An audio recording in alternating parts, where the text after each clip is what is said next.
Miren, si tengo que comenzar con el tema de las raíces, a mí me gusta generalmente empezar con categorías. Tengo también una presentación de PowerPoint, pero no la voy a presentar ahora. Puede ser que en otra ocasión. Pero en esa presentación en general, lo primero que tenemos que entender es que cuando hablamos de raíces humanas, como lo dije al principio, entonces, ¿a qué nos referimos? ¿Qué quiere decir que una persona tiene raíces en general o tiene raíces judías?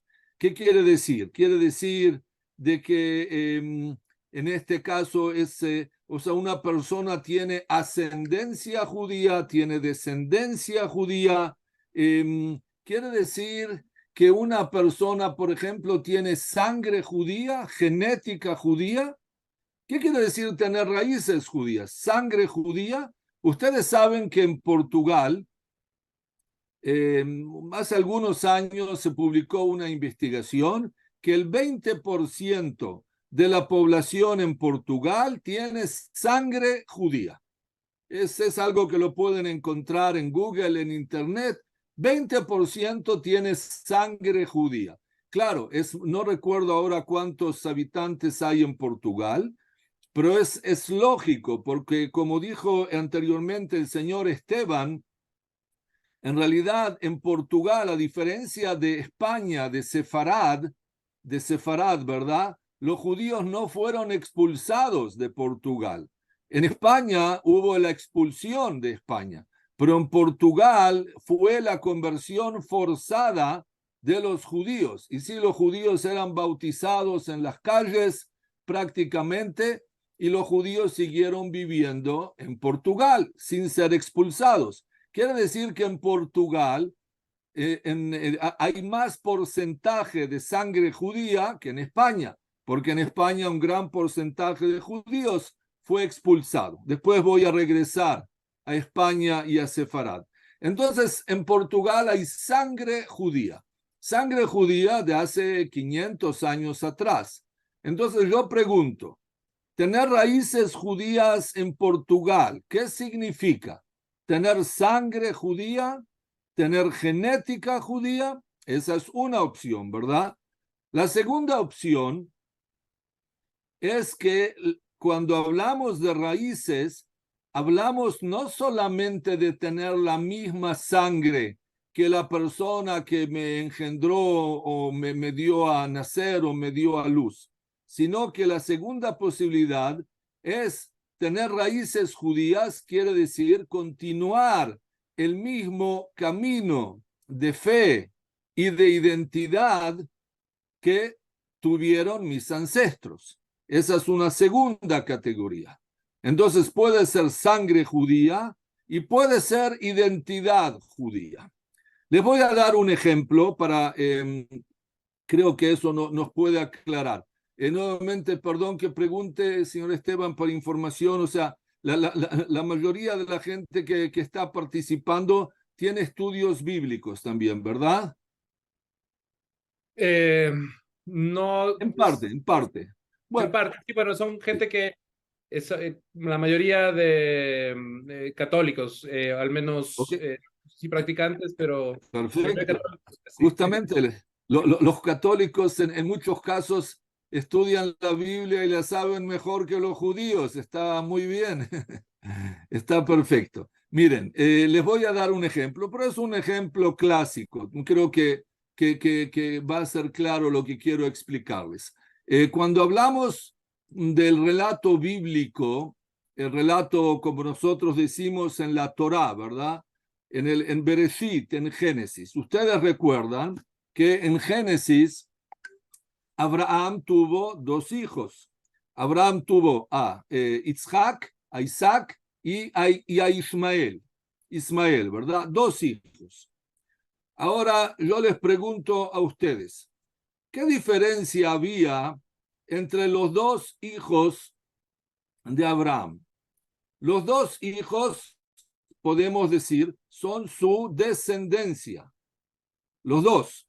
Entonces, Isaac tenía la raíz de Abraham, Ismael tenía también la raíz de Abraham. En este caso, Ismael, el mayor, fue hijo de Agar, vamos a decir de su concubina o como la podemos llamar en español, y el segundo hijo, Isaac, fue hijo de Sara. Entonces, ¿qué diferencia hay entre los dos hijos? Les voy a responder para tratar de fortificar la tesis que les quiero dar, o las dos categorías. El segundo hijo de Abraham, Isaac, es la continuidad espiritual de Abraham. Ustedes saben que si en el pueblo judío, por ejemplo, hablamos de tres patriarcas: Abraham, Isaac y Jacob. Tres patriarcas. ¿Por qué? Porque Isaac era la continuidad espiritual de su padre Abraham. Pero el primer hijo, Ismael, él tenía la sangre de Abraham, pero él no continuó el camino de su padre Abraham. Quiero decir, él no siguió la fe monoteísta, la fe en un solo Dios. Entonces Ismael fue por un camino y Isaac fue por otro. Ahora, lo mismo pasó con los dos hijos de Isaac. Isaac también tuvo dos hijos, ¿verdad? Jacob y Esaú. Jacob continuó por el camino de su padre Abraham, y de Jacob nacieron las 12 tribus, el pueblo judío. Perfecto. Jacob es la continuidad de Isaac. Isaac es la continuidad de Abraham. Abraham es la raíz de todo el pueblo judío, en este caso. Pero los segundos hijos no continuaron el camino de la fe. Esaú no continuó la fe judía también. Entonces, lo que quiero decir es lo siguiente. Espero que logro explicarles mi idea. El hijo Ismael y el hijo Esaú, claro que son hijos de Abraham, pero son hijos biológicos.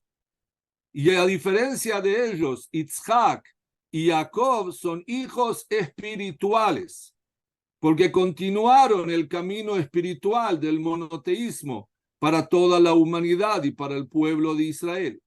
Entonces, cuando hablamos de raíces, no podemos hablar de que hay un solo tipo de raíces. No, hay raíces de sangre, hay vamos a decir, de sangre judía. No sé si conocen el libro de mi amigo Pere Bonin de Palma de Mallorca, en Barcelona, descendiente de los chuetas, de los marranos que había en Palma de Mallorca, que hasta hoy en día también existen y viven ahí.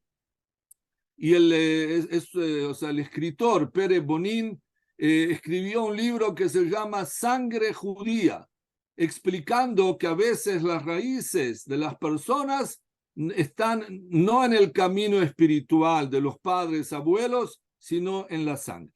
Hasta acá una primera introducción en los diferentes tipos de raíces que pueden existir. Para hacerlo más simple, hablemos de raíces biológicas y de raíces espirituales. Eso número uno. Ahora, yo hago una pregunta y ahora nuevamente quiero pasar un poco la reflexión a ustedes. Cuando el gobierno de España y el gobierno de Portugal tomaron la decisión que van a permitir a descendientes de judíos poder recibir la ciudadanía española o portuguesa. ¿Cuál era la idea? O sea, ¿a quién el gobierno español y portugués quiere invitar o reintegrar o acompañar? ¿A qué personas está dirigida esta decisión? A personas que tienen qué tipo de raíces. De sangre, no espirituales. De sangre, no espirituales, perfecto.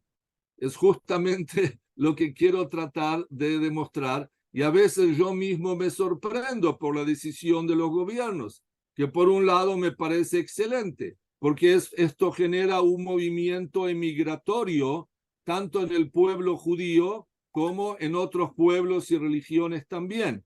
Inmediatamente les voy a contar qué está pasando en Israel con el tema de los pasaportes españoles y portugueses. Pero lo que quiero decir es que los gobiernos, cuando tienen que analizar y autorizar quién puede recibir el pasaporte español y portugués, ellos les preguntan, bueno, ¿ustedes tienen documentos que el abuelo, el tatarabuelo, etcétera, etcétera, era judío o la abuela? Sí. ¿Ustedes hablan español? Sí. ¿Tienen conocimientos de las leyes civiles en España y Portugal? Sí. Pero los gobiernos no les preguntan a ustedes si tienen fe judía, si viven según la religión judía, porque no es esa la idea. No es esa la idea, ¿me entienden? O sea, hay acá algo que es un poco, es como una paradoja. ¿Qué es lo que los gobiernos querían lograr en este caso? Si los gobiernos querían lograr una reivindicación o una palabra diferente, o sea, si querían hacer un acto de corrección histórica hacia el pueblo de Israel, ok, entonces tenían que haber aceptado solamente a quien tiene raíces espirituales. Pero no, abrieron el tema a quien tiene raíces biológicas y de sangre. Solo para darles un ejemplo, miren las noticias de ayer, les puedo enviar después. Ayer en las Islas Baleares, en Palma de Mallorca, recuerdan la isla al sur de España, de Barcelona, Palma de Mallorca, ¿verdad? Islas Baleares, muy bonitas y con gran historia judía también. Es impresionante lo que pasó ahí. Miren lo que fue publicado ayer, 12 de septiembre 2023. Dice así, el Parlamento decidió por unanimidad reconocer la marginación y discriminación que históricamente han sufrido los chuetas en Mallorca. Señores, 2023, el día de ayer fue un día histórico. Primero, bueno, si me permiten y no se moleste mi querida amiga Roxana, el día de ayer que se publicó esta decisión histórica fue también el cumpleaños de mi querida amiga Roxana. Entonces hay acá dos motivos históricos para festejar. Pero miren qué interesante. Ayer el Parlamento de Baleares decide una decisión, reconocen que generaron discriminación y sufrimiento a los judíos en Palma de Mallorca. Impresionante este tema y estamos hablando centenares de años después de lo sucedido. Quiero decir que es muy interesante que los países, los pueblos, las culturas, los gobiernos siguen teniendo un proceso de reflexiones muy interesante. Así como hoy en día también en Alemania, no sé si ustedes conocen lo que está pasando en Alemania, que hace algunos años atrás, el gobierno de Alemania tomó una decisión de fortificar las comunidades judías en Alemania.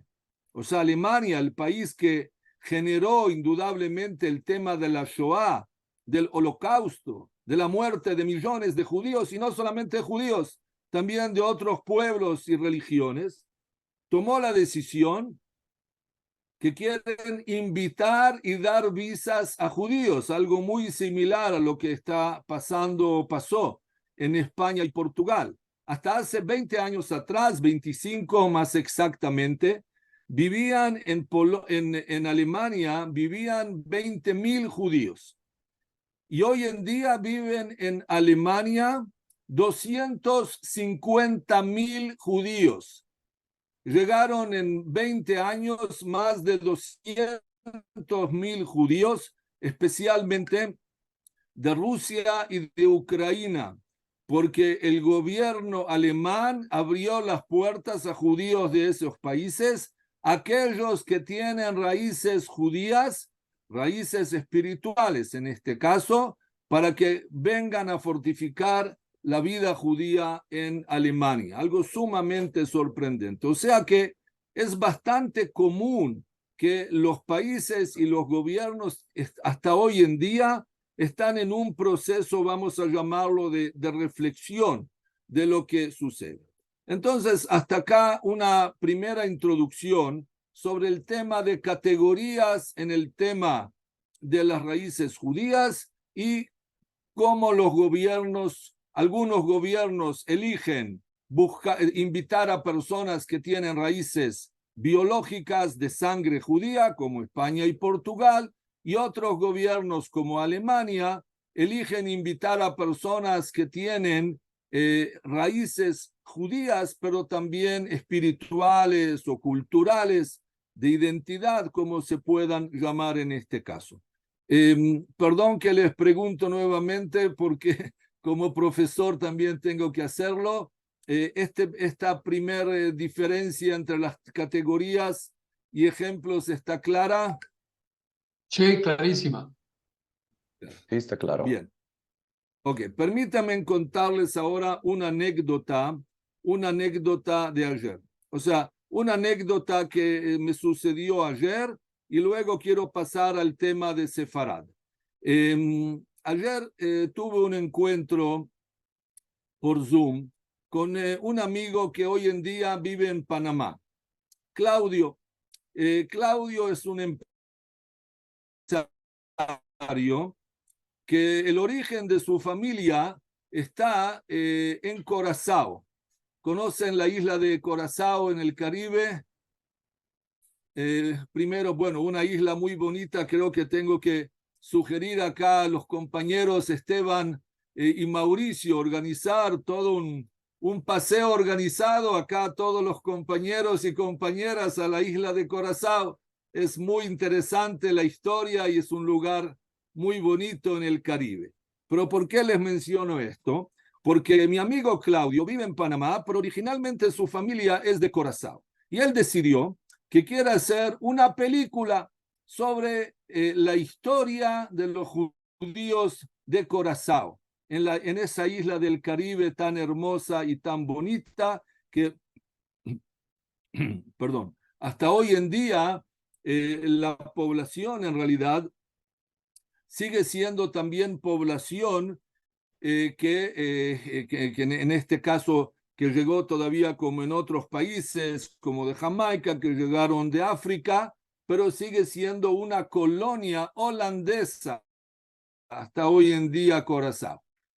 Entonces ustedes encuentran población de color de piel negro, pero con pasaportes holandeses. Muy bien, ahora, ¿por qué les menciono este tema? Porque la pregunta es, ¿cómo llegaron los judíos a Curazao? Entonces les voy a decir, y por favor, si tienen un mapa, miren el mapa, y si no tienen un mapa, no se confundan. ¿Cómo llegaron los judíos de Curazao y a dónde llegaron? Miren, los judíos de España fueron expulsados en el año 1492. Muchos de ellos se dispersaron por diferentes lugares que ahora voy a explicar, pero muchos de ellos lo primero que hicieron fue pasar a Portugal. Primero porque estaba cerca, segundo porque el rey los invitó, es cierto, hasta que luego tenía que casarse con la reina Elizabeth, o sea, sus hijos, pero al principio el rey de Portugal abrió las puertas a los judíos. Y tercero, el idioma también, que era muy similar, etc. Entonces, muchos judíos pasaron a Portugal. En Portugal, los judíos, como ya dijimos, fueron bautizados, fueron convertidos sin propia voluntad. Pero más adelante, muchos judíos que en realidad no eran judíos, vamos a decir, clásicos o normales, si podemos decir así, muchos judíos que habían sido bautizados, entonces se transformaron en el nombre de vuestra organización, en Anusim, en marranos, ¿verdad? ¿Saben? Conocen todos, perdón que pregunto, el concepto de Anusim. de marranos o lo explico un poco, Esteban? Creo que viene bien una explicación, sí. Ok, miren, el concepto de marranos, que es más conocido en español y en hebreo, es anusim. En hebreo, cuando se dice la palabra anusim, quiere decir alguien que vive una vida forzada o oculta. Y lo que sucedió en España y en Portugal es que las personas se dividieron en tres grupos. Lo que les voy a decir ahora históricamente es muy importante porque a veces la gente se confunde. ¿Qué pasó en España cuando fue el momento de la Inquisición y luego de la expulsión? La Inquisición, que ya empezó 100 años antes, en el año 1391, todavía antes, pero ¿qué sucedió? Que había dentro del pueblo de los judíos que vivieron en España tres grupos, tres categorías. Había aquellos que la iglesia dijo, señores, si ustedes quieren vivir en España, tienen que convertirse a la religión católica. Y hubo muchos judíos que aceptaron y se convirtieron a la religión católica. Había otros judíos que dijeron, no, nosotros no nos queremos convertir. Y los judíos que no se querían convertir, esos judíos fueron expulsados. O sea, los reyes de España no tenían como criterio expulsar a los judíos, sino tenían como criterio expulsar a aquellos judíos que no se querían transformar en cristianos. Y había un tercer grupo que, como decimos, tenían así una inteligencia especial, para decirlo así, y ellos dijeron, bueno, nosotros no queremos ser expulsados, no queremos transformarnos en católicos, y vamos a hacer lo siguiente, vamos a vivir hacia afuera como católicos y hacia adentro como judíos. O sea, los sábados nos vamos a quedar en la casa y vamos a mantener las normas y las costumbres del Shabbat, ¿verdad? Del séptimo día de descanso en el judaísmo. Y el domingo vamos a ir a la iglesia a misa. Y de esa forma hubo un número muy importante también de judíos que se quedaron, vamos a decir, en el medio. Eran judíos ocultos. Claro que si la Inquisición, si los tribunales de la Inquisición descubrían a esos judíos que el Shabbat, mantenían el Shabbat o en la festividad de Pascua, comían la matzá, claro que los llevaban y iban a ser juzgados por el tribunal de la Inquisición. Pero había mucha gente que así vivió y se acostumbró a vivir. Y hay diferentes cuentos y relatos de cómo hacían los judíos para mantener la tradición judía sin que la iglesia o más bien la Inquisición los descubra. Puedo contar de eso cantidades de ejemplos solo para darles un ejemplo. No sé si conocen la aldea de Belmonte en Portugal. Es una aldea hermosa entre Lisboa y Oporto, para decir así, al norte. En esa aldea vivieron judíos ocultos, o sea, se escaparon de la Inquisición, fueron a esa aldea y nuevamente tenían vida judía y los domingos iban a la iglesia. Esos son judíos anusim, marranos, ocultos. Muy bien, pero hacían todo tipo, como les dije, de juegos para ocultar. Por ejemplo, yo me acuerdo que una vez cuando visité esa aldea tan bonita en Belmonte, entonces entro a una casa de una familia que hoy en día es una familia judía, una señora mayor, una abuelita de 85 años y sus hijos y sus nietos. Entro a la casa y veo que colgado del techo de la casa hay un jamón, así lo llaman también en Ecuador, un jamón, así una pata de cerdo, ¿verdad? Ahora, ustedes saben que según la tradición judía, nosotros en general no comemos cerdo. O sea, comemos, claro, otros animales, vacas y gallinas, o sea, muchos animales, pero por ejemplo, no comemos cerdo y no comemos caballo. Entonces, cuando entré a esa casa, dije, pero ¿cómo? ¿Qué pasa acá? Le dije, señora, usted me dijo que es una persona que mantiene la tradición judía. Digo, ¿por qué tiene un jamón colgado acá del techo de su casa? Era así como un jamón grande, me acuerdo, bien grande, colgado. Me dice, Rabino, usted no entiende. Mire, ese jamón yo lo recibí de herencia de mi abuelita y la abuelita lo recibió de mi abuelita. Ese jamón está acá durante muchos años. ¿Para qué? ¿Por qué? Porque cuando entraban personas, o sea, los policías de la Inquisición, entonces veían un jamón colgado en el techo, decían, bueno, acá en esta casa no mantienen la tradición judía. Era como una forma de confundir a la policía de la Inquisición. Entonces, volviendo ahora a lo que les empecé a contar. No todos los judíos fueron expulsados de España.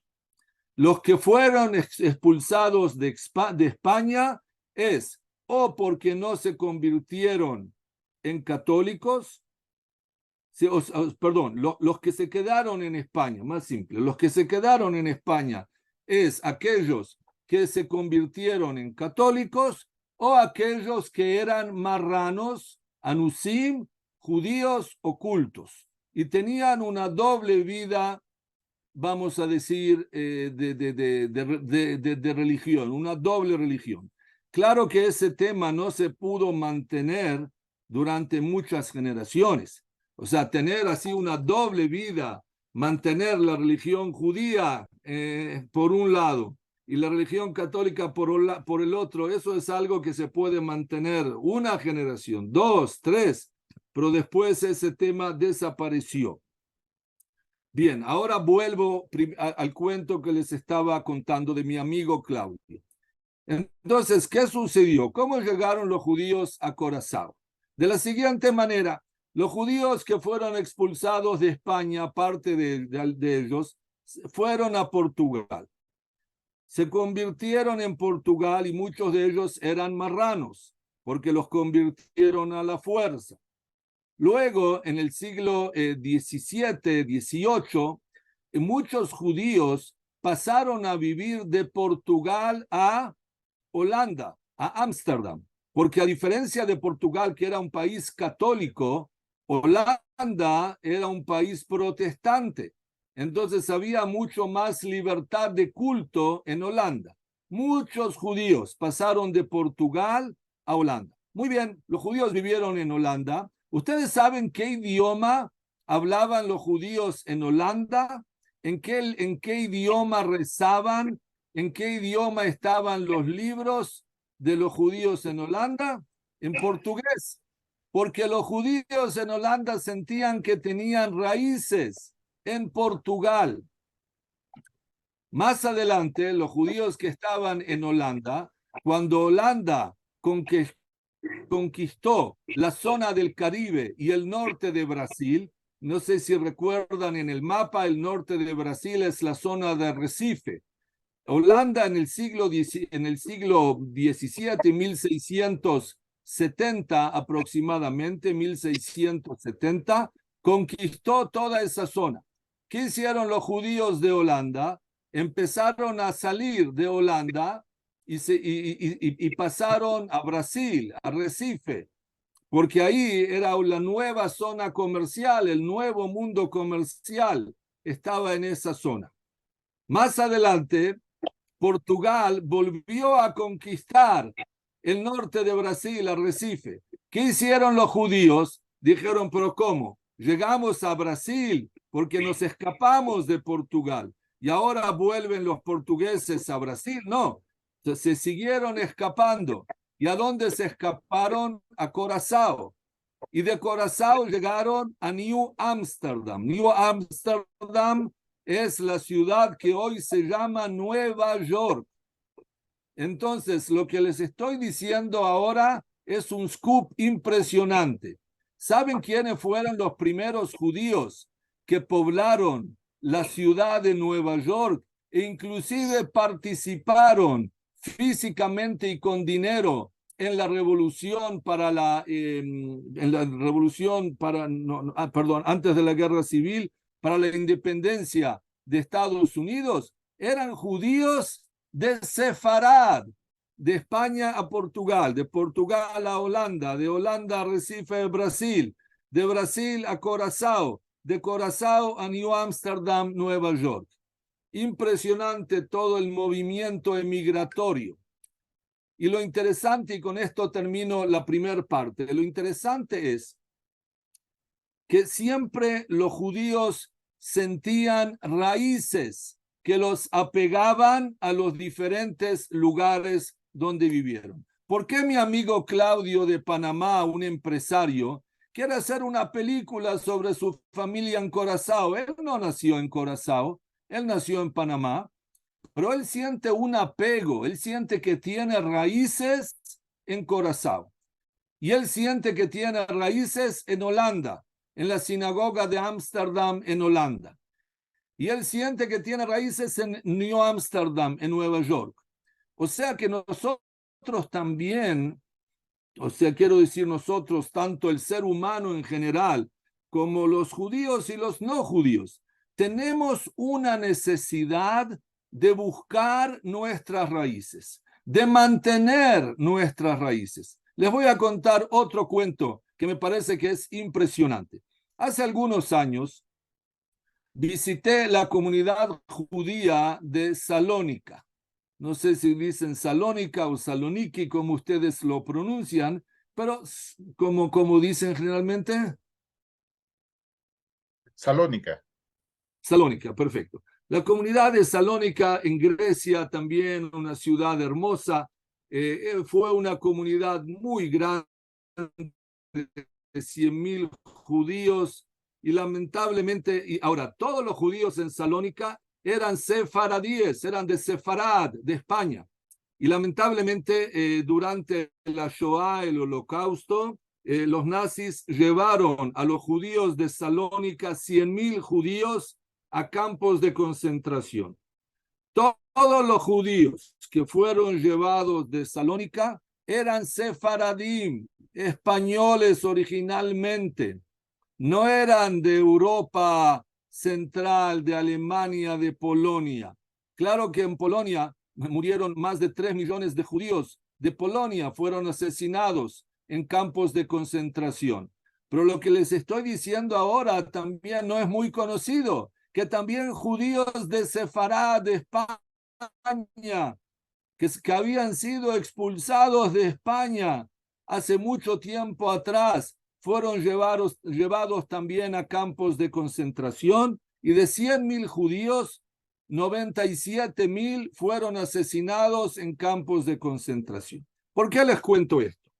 Porque Salónica era una comunidad con orígenes en Sefarad, en España, muy, muy fuertes, con raíces españolas, raíces. Visité hace algunos años y me encontré con una señora que nuevamente originalmente, ella nació en Salónica, hablaba ladino, estuvo en campo de concentración, bueno, siguen hasta hoy en día comiendo la comida tradicional que se comía en Sefarad, en España, hace 500 años atrás, lo que se llama las burrequitas o las jaminadas, los huevos duros, pero así marrones, bien oscuros. Entonces seguían preparando las mismas comidas. Y antes de salir, me dice la señora, o sea, la fui a visitar, y antes de despedirme, me dice la señora: Rabino, quiero mostrarle algo. Va a un armario y me trae la señora una llave. ¿Se acuerdan esas llaves antiguas, grandes, así que había en las casas, en los portones de las casas? Entonces me trae la señora una llave dentro de una caja. Y le pregunto, señora, ¿de dónde es esta llave? Me dice, rabino, esta llave es de la casa de nuestra familia en Sefarad, en España. Estamos hablando 500 años después de la expulsión de España. Esta señora nació en Salónica, en Grecia, pero sigue teniendo raíces en Sefarad, sigue guardando la llave de la casa de la familia que tenía en Sefarad. No sé si legalmente le pertenece o no, no ese es el tema. Pero lo que quiero decir es de que en general los seres humanos tenemos esa necesidad de mantener nuestras raíces y de buscar raíces. Eso es algo muy, muy común. Pero lo que trato de explicar es que tenemos que siempre pensar en qué tipo de raíces buscamos, cuál es el objetivo de la búsqueda. Si el objetivo de la búsqueda es recibir el pasaporte, claro, me parece perfecto, excelente.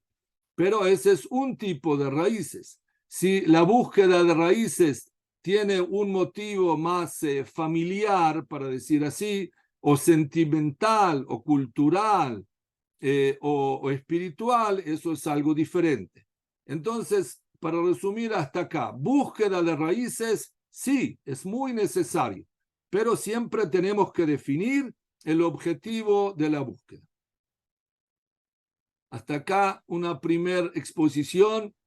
Voy a ir mirando un poco las preguntas o los temas que escribieron, pero con gusto pueden opinar y va a ser un placer escucharlos.